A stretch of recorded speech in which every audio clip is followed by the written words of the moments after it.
Halo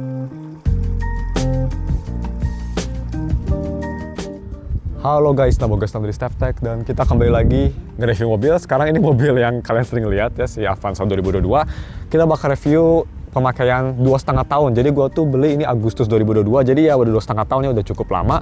Dan gue bakal reviewnya seperti biasa. Time code-nya ada di sini ya, buat kalau yang mau skip sama persis kayak di X-Force time code-nya.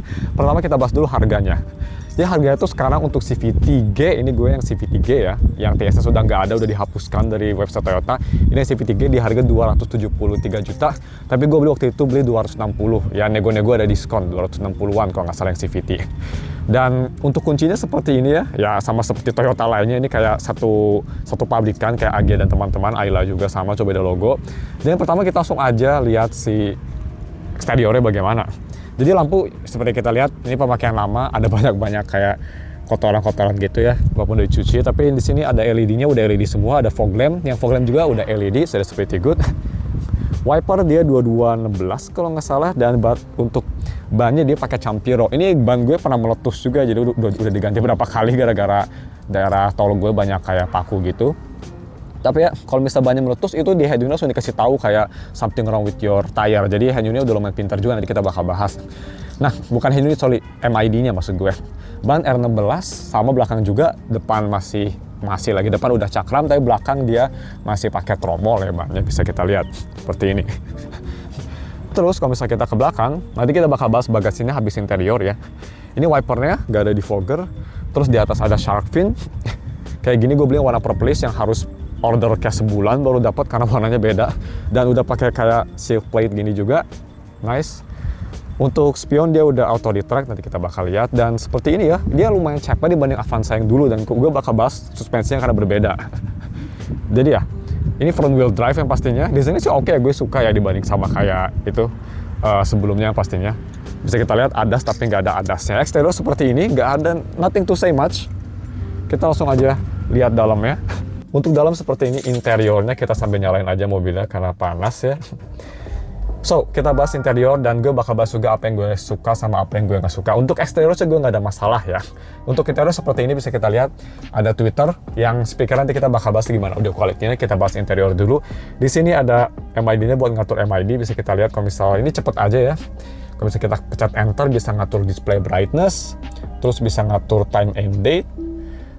Di sini ada display setting. Buzzernya bisa diatur, jadi liftingnya ini pretty much ya. Kalau misalnya kita lifting ke kanan, ini lifting pertama, ada tiga jenis ini untuk ngatur liftingnya. Lifting kedua kayak gini ya, kayak mobil klasik ya, dan lifting yang pertama kayak gini ya. Gue sih suka yang ketiga karena lucu aja suaranya seperti itu. Jadi kalau misalnya kita balik lagi,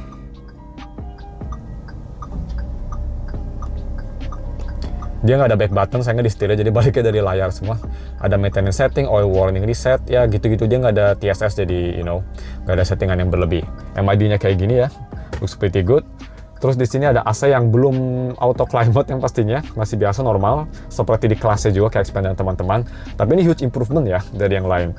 Di sini udah CVT, bisa pakai Triptonic juga, tapi nggak ada pedal shift. Di sini ada si kuncinya, at least dia ngebukanya bener ya, ngebukanya kayak gini.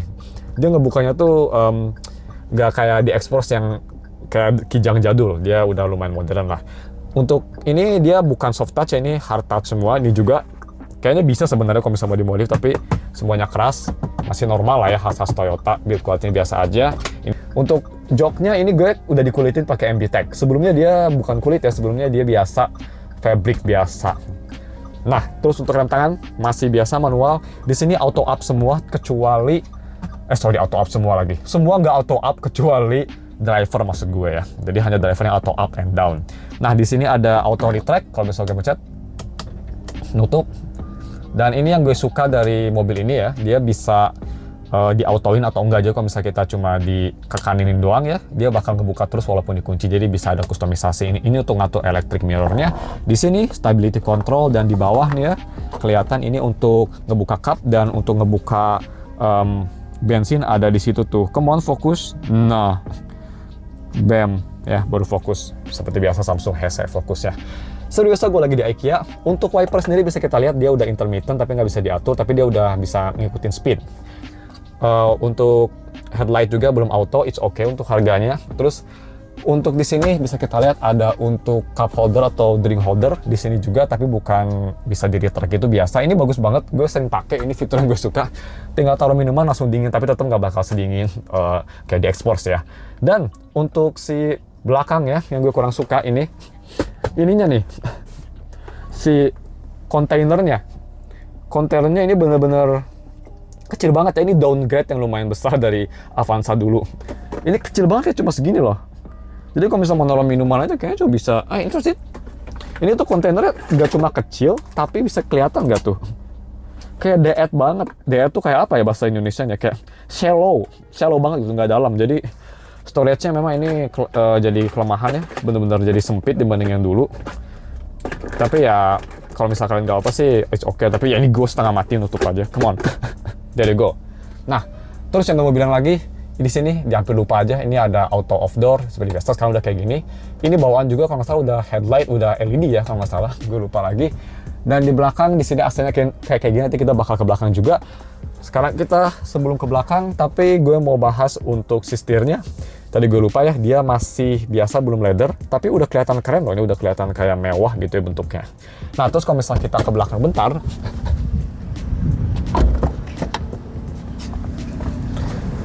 Oke, ke belakang bentar. Nah, di sini untuk joknya dia bisa diatur maju mundurnya ya. Tuh bisa mundur banget, enak. Ini juga sama, bisa diatur, bisa mundur banget. Dan bisa di naik turun juga. Terus ini juga bisa jadi bisa jadi armrest ya kalau ingin. Nah, seperti itu. Gue lupa gak ganti ke ultrawide. Oke, sekarang pakai ultrawide kameranya. Palasan kayak claustrophobic banget.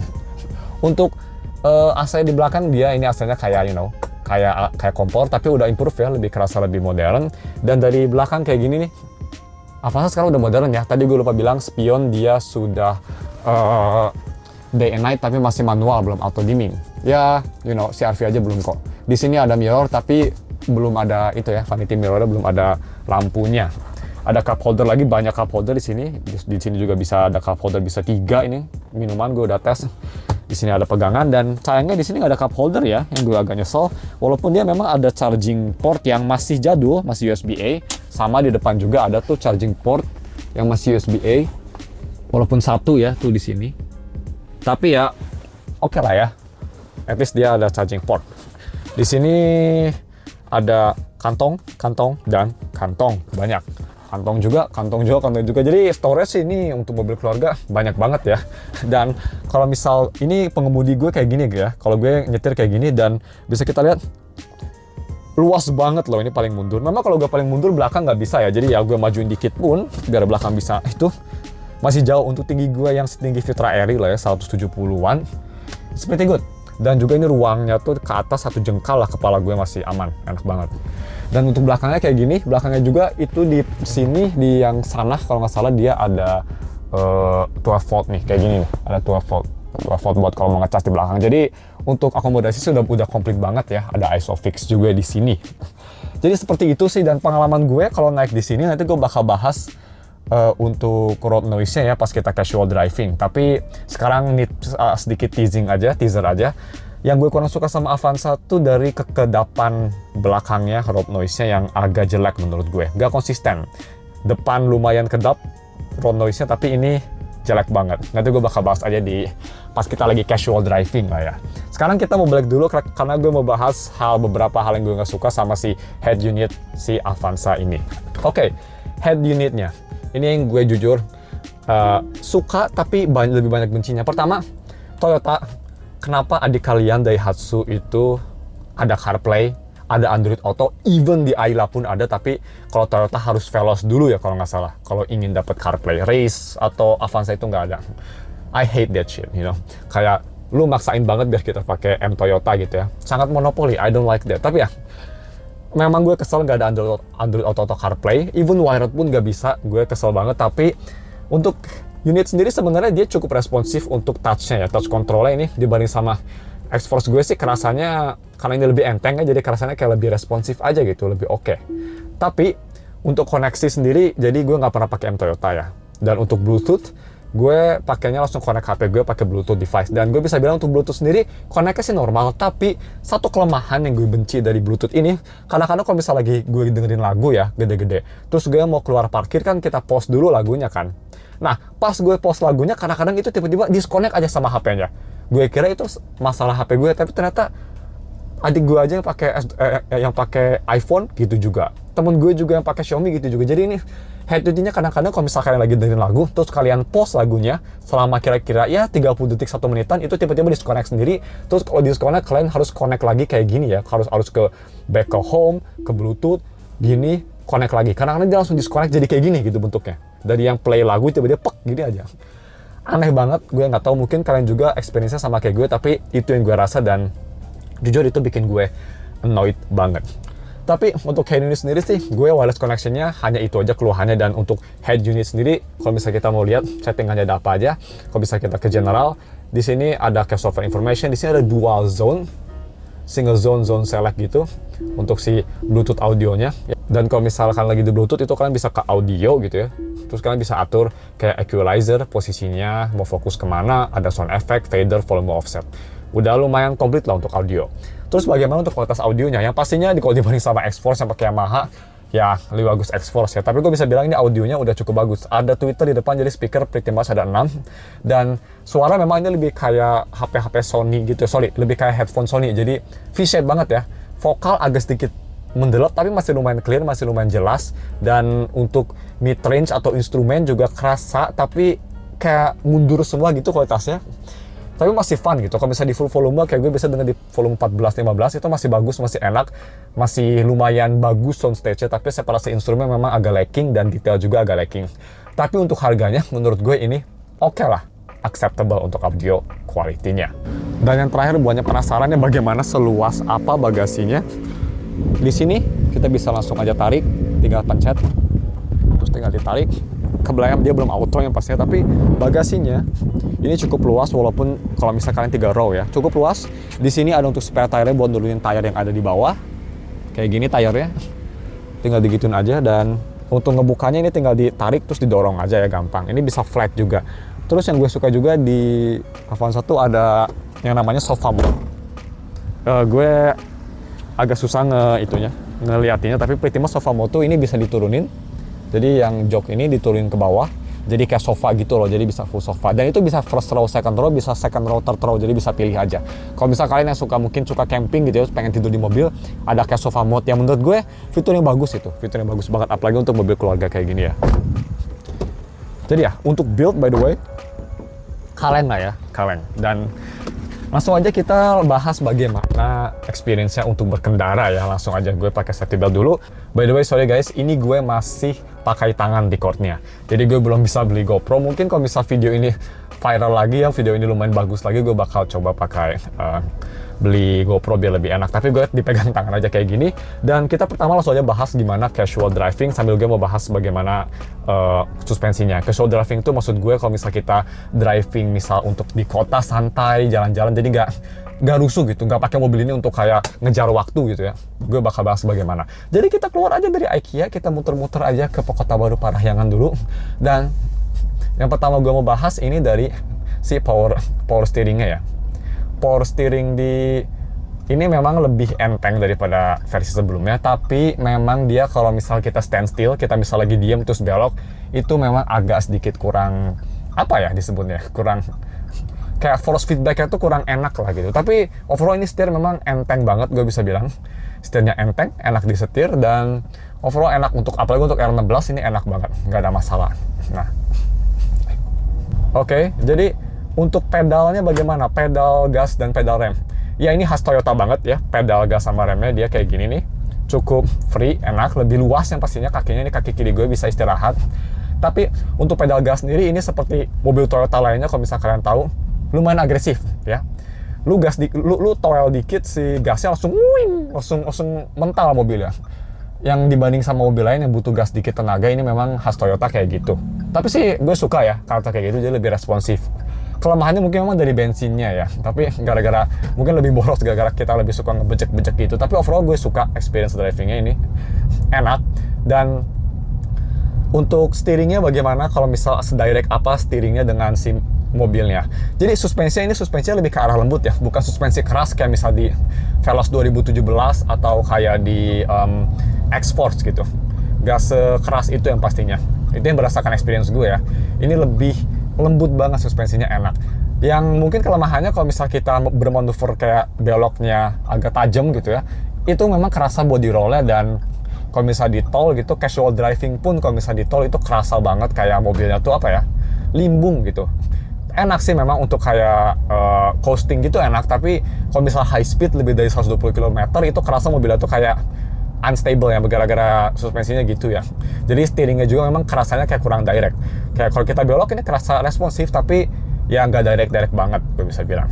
Nah, terus bagaimana untuk comfort suspensinya? Tadi gue bilang ini suspensinya lembut, comfort, jadi untuk casual driving yang untuk mobil keluarga gitu. Ini suspensinya tuh enak gitu ya, enak gitu suspensinya. Tapi ada satu kelemahan yang gue rasa, ini kalian dengar baik-baik ya, ini kelemahan yang gue rasa dari si mobil ini untuk suspensinya. Jadi kalau misalnya ada jeglukan, bahasa Sundanya, atau posisi tidur yang lumayan tebal ya, posisi tidur itu misal kayak kalian tuh harus berhenti sampai 15 km, tapi kalian bejek dikit lah, 20 km kalian coba bablasin, yang masih normal menurut gue, 20 kilo atau 18 kilo gitu. Karena kalau misalkan kalian agak terlalu cepet ngehantem si posisi tidur, itu si suspensi belakang itu kayak gudubrak gitu, kayak serem gitu, kayak mau copot. Dan gue kira ini dari Avanza aja kayak gitu, tapi ternyata Race juga punya masalah yang sama. Jadi sini mungkin lebih ke platform DNGA-nya, mungkin nggak tahu, mungkin kalian yang lebih tahu mobil bisa komen, tapi gue rasa gitu ya. Kalau bisa kalian coba ngehantem mobil ini ke suspensi yang lumayan keras, itu kayak ke posisi tidur yang lumayan tebal maksud gue, itu belakangnya tuh kayak bener-bener kayak lepas gitu, kayak ada yang lepas di belakang terus masang lagi. Iya, feelingnya gitu lah, agak serem. Jadi gue biasa kalau ada posisi tidur yang lumayan dalam, yang lumayan tebal, gue biasa selambat mungkin, karena normal speed pun kadang-kadang gitu ya kayak nggak enak gitu, kadang-kadang dia kayak ngegibek gitu, kayak bukan ngegibek, kayak something wrong sama suspensinya. Tapi ya balik lagi ke suspensi, tetap kalau misal kalian jalan kayak gini, jalan santai, cuma ada suspensi kecil, cuma ada posisi tidur kecil lah maksud gue, bukan suspensi, masih nyaman banget menurut gue sih ini. Masih lumayan nyaman. Jadi ya, untuk road noise, ini yang gue mau bahas. Road noise kalau di depan ini nggak terlalu kedengeran.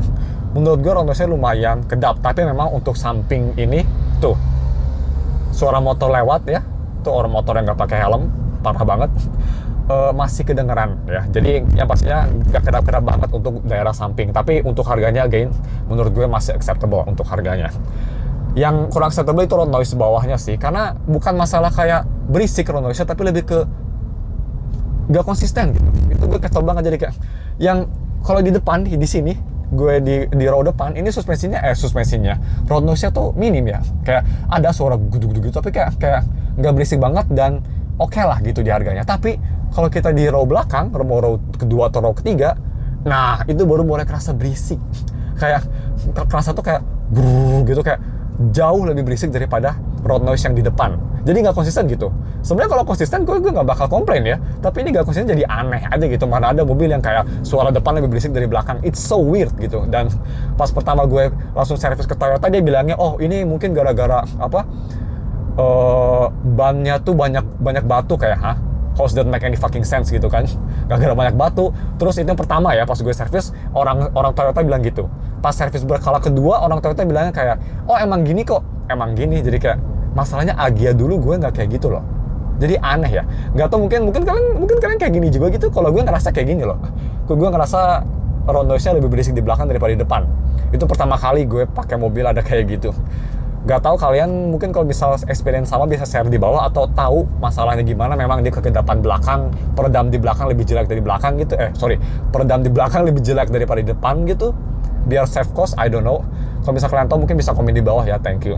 Tapi ya sorry, gue ini lama banget ngomelnya karena memang ini yang paling kerasa itu dari road noise-nya. Gak tahu kenapa belakang lebih berisik dari depan. Yang sebagai penumpang belakang ya itu bakal annoying sih. Tapi selain itu, ini mobil nyaman banget untuk casual driving. Lihat gue kayak 60 km gitu ya, terus kayak di kota baru gini, so chill dude, this is so chill. Enak banget lah gitu. Jadi ya, kita langsung aja ke aggressive driving. Bagaimana kalau misalkan nyetir agresif ya? Gue bisa bilang untuk nyetir agresif di mobil ini, slap slip gitu, oke aja. Kalau misalnya mau dibandingin sama kayak Avanza dulu, gue rasa lebih enak Avanza dulu karena apa ya, body rollnya nggak sepalah mobil ini. Karena ini suspensinya lembut, jadi body rollnya lebih kerasa ya. Tapi untuk aggressive driving, ini cukup enak. Kalau misalnya gue mau bejek juga, suara mesinnya enak ya. Untuk ngebejek gitu, suara mesinnya enak. Dan tuh, manuver enak ya. Kita inside line, asal kalian tahu line-nya gitu ya. Ini enak sih mobil. Untuk manuver kencang masih enak gitu. Si DNGA-nya tuh walaupun dia body rollnya kerasa, tapi masih controllable bisa dibilang. Kecuali kalau di tol ya, di tol lebih dari 120, wah itu serem sih menurut gue.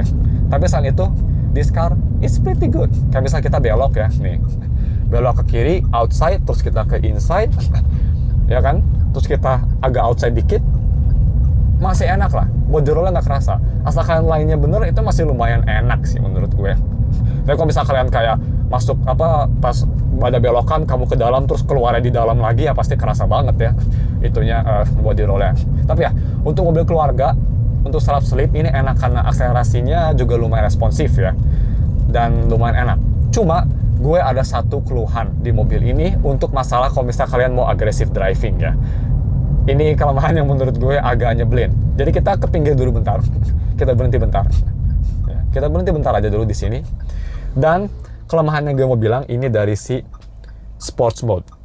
Jadi kalau misalnya kita mau ganti ke S, itu bakal jadi sports mode, dan S tuh pretty much giginya tuh bakal di RPM tinggi semua. Dan ini menurut gue salah satu kayak kelihatan Toyota tuh agak kurang peduli sama mobilnya. Karena karakteristik mobil Matic di Avanza yang baru ini beda dengan karakteristik manual di Avanza baru. Kalau di Avanza baru manual ya, yang Avanza kayak gini juga cuma versi manual, dia memang kencang di RPM tinggi. Jadi si akselerasi itu atau torque itu mulai kayak ngegas gitu 1500 cc-nya, natural speed itu baru ngegas di RPM tinggi. Nah, kalau di Matic ini kebalikannya yang selama gue rasa selama 2 tahun. Si akselerasinya tuh kerasa bagus di sekitar 2500 sampai 3000 RPM. Atau 3500 lah maksimal. Itu baru kerasa ngisi tenaga dan kenceng. Dan kalau misalnya kita ke sports mode, yang otomatis dia RPM bakal tinggi, dia main di sekitar 4000 sampai 5000-an ya. Itu malah jadi lambat mobilnya.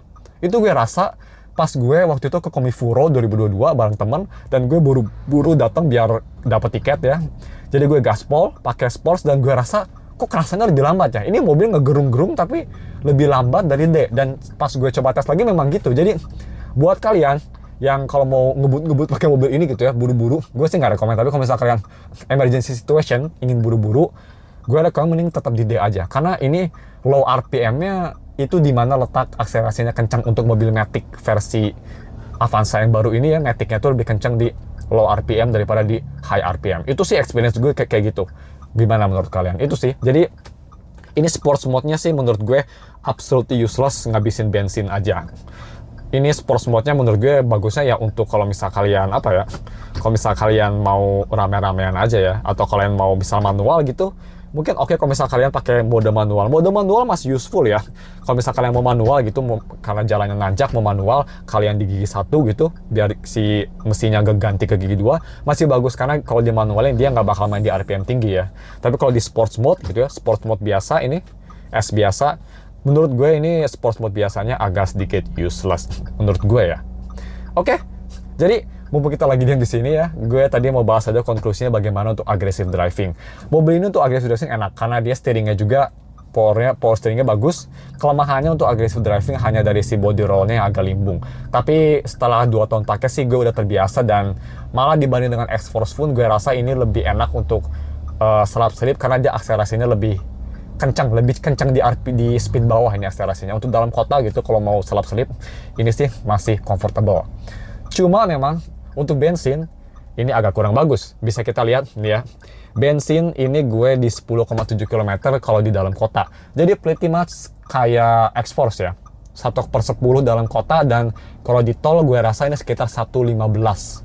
Dengan drivingnya tuh sekitar 100 sampai 120 km.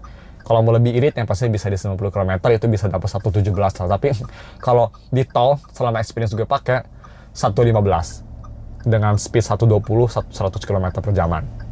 Ya untuk mesin 1500 cc acceptable ya, tapi Toyota please lah, kalau lu ngeluarin Avanza hybrid kayaknya mantep nih mobil. Tapi ya cuma segitu aja untuk si aggressive drivingnya, dan kita tes selanjutnya bagaimana untuk R-nya. sebesar apa air mobil ini, karena kan ini bannya lebih gede dan front wheel drive ya. Nah, habis kita tes air, gue mau bahas untuk nanjaknya bagaimana, karena ini ya biggest downgrade mobil ini dari nanjaknya. Oke. Nah, kita berhenti di sini dan kita coba muter balik ya. Jadi kira-kira putarannya kayak gini. Lumayan tight, ini pasti 2 putaran, tapi ya kalau misalnya kita mau muter, lihat spion dulu, kosong, kiri ada angkot, aman. Jadi ya bisa kita lihat putarannya nggak bisa sekali, harus dipundurin ke R lagi, mundur lagi. Dan habis mundur lagi, kamera belakangnya kayak gini ya, bisa kita lihat lumayan oke kamera belakangnya. Dan kalian bisa belok kanan lagi, baru dia dapet. Nah, kayak gitu. Nah, sambil kita lagi jalan cruising kayak gini, gue mau bahas nanjaknya. Jadi mobil ini 2,5 tahun, yang pasti gue udah coba nanjak ke Lembang ya, dan teman-teman. Dan ini kedengeran gak nih road noise-nya? Agak lumayan ya, tapi it's okay lah. Anyway, untuk nanjaknya ini front wheel drive, dan waktu itu gue coba 4 orang ya. Jadi gue, ibu gue, dan saudara gue gitu, 4 orang total. Gue nanjak ke Lembang. Agak struggling, soalnya itu gue di manual mode di gigi 1 ya. Jadi agak struggling front wheel drive-nya. Dan gue juga lihat videonya Moladin, memang Avanza ini gagal untuk nanjak ya. Dia tuh kalah ngebul, padahal itu manual loh. Lu bayangin aja, manual aja nggak kuat apalagi matic. Jadi ya, ini untuk nanjak memang gak rekomen, apalagi tanjakannya kalau misalnya kalian gak ada momentum, ini memang gak bakal kuat. Ya masih lebih bagus Expander sama Stargazer. Front wheel drive ini memang ini pertama kali Toyota buat front wheel drive untuk Avanza, jadi memang masih agak dog shit lah kalau gue bilang ini untuk si nanjak. Masih kurang bagus untuk nanjak. Itu gue cuma 4 orang loh by the way. Cuma 4 orang dan beratnya nggak berat-berat banget gitu, berat badannya biasa aja. Jadi 4 orang aja dia udah mulai bisa nanjak, tapi kayak ngeden banget gitu. Jadi bayangin aja kalau 7 orang, itu harus pakai momentum, harus itu. Nggak bisa direct langsung nanjak gitu ya. Harus ada momentum. Jadi ya, untuk nanjak seperti itu, tapi konklusi sementara sih gue bisa bilang selama pakai 2,5 tahun ya, in summary, keluhan yang gue rasa hanya itu aja. Pertama, tadi gue bilang, koneksi Bluetooth kadang suka connect, kadang suka enggak kalau di post, yang agak nyebelin. Dan gue benci banget dia nggak mau ngasih Apple CarPlay atau Android Auto di yang versi murahnya gitu, atau versi di bawah 300 juta gitu, mobil Toyota tuh nggak ada yang ada kayak gitu. I hate that shit. Terus yang kedua, road noise belakang itu cacat Avanza menurut gue.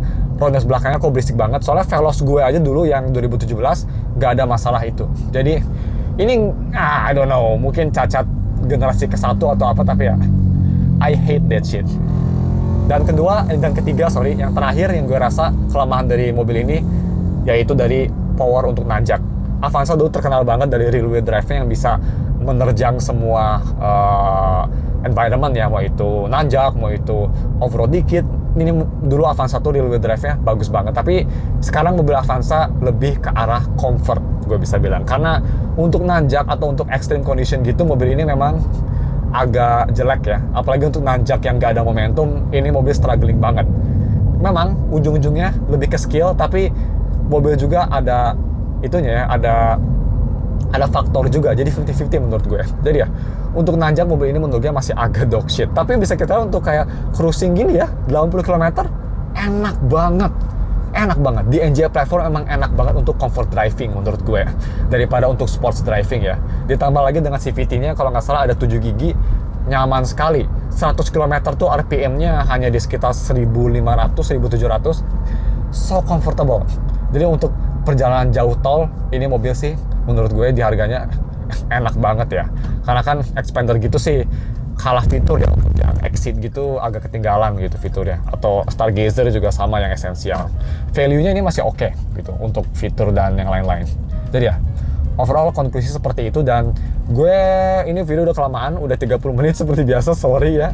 Jadi gue mau langsung balik aja ke IKEA. Kita tutup video aja di sini. Dan kalau misal kalian suka gue nge-review mobil kayak gini lagi ya, bisa komen di bawah mau nge-review mobil apa lagi. Gue pasti ada Honda City temen gue, mungkin kalian penasaran. Honda City hatchback tuh yang harganya lumayan mantap juga bekasnya. Yep. Jadi ya, kita ending di sini aja. By the way, gue lupa bilang untuk harga secondnya mobil ini tuh sekitar 230-an. Jadi ya, harganya lumayan awet lah, purna jualnya lumayan bagus. So, dibanding mobil Cina juga ya, sebenarnya strong suit mobil Jepang tuh dari itu sih, dari purna jualnya sekarang ya. Karena mobil Cina sekarang menurut gue udah bagus, cuma adaptasinya atau adopsinya orang-orang ke mobil Cina masih belum oke aja.